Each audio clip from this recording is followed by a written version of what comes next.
Les 55 présumés criminels arrêtés ont été amenés au quartier général de renseignement militaire où ils ont été présentés au public.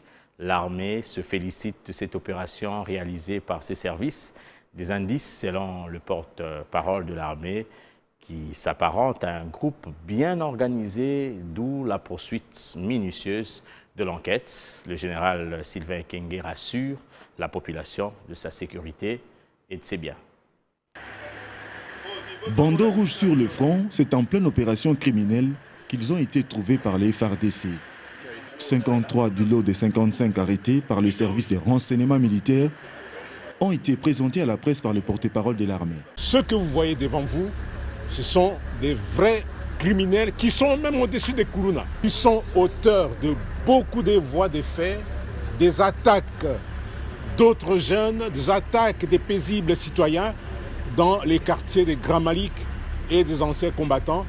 Et ils viennent d'être neutralisés. Ces jeunes gens, comme vous les voyez, ce sont ceux-là qui commettent l'insécurité et la terreur dans ces deux quartiers, qui s'affrontent avec d'autres. Et dernièrement, la police a arrêté un de leurs leaders et ils sont allés le libérer par la force. Et les forces de défense ont été appelées en rescousse et le résultat est là.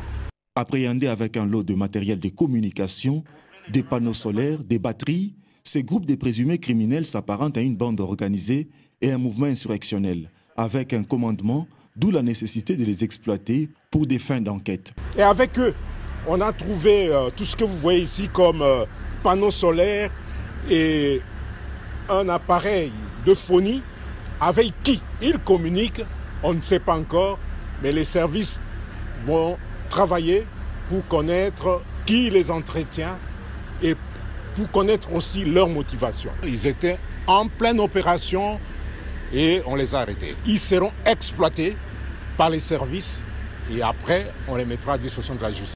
La milice Mobondo à l'est de Kinshasa, les Koulouna partout, ces jeunes à la barre, au moment où toute l'attention se focalise sur la sécurisation de la partie est du pays, à Kinshasa se développent des poches d'insécurité dont les auteurs défient même la police, malgré les mécanismes mis en place.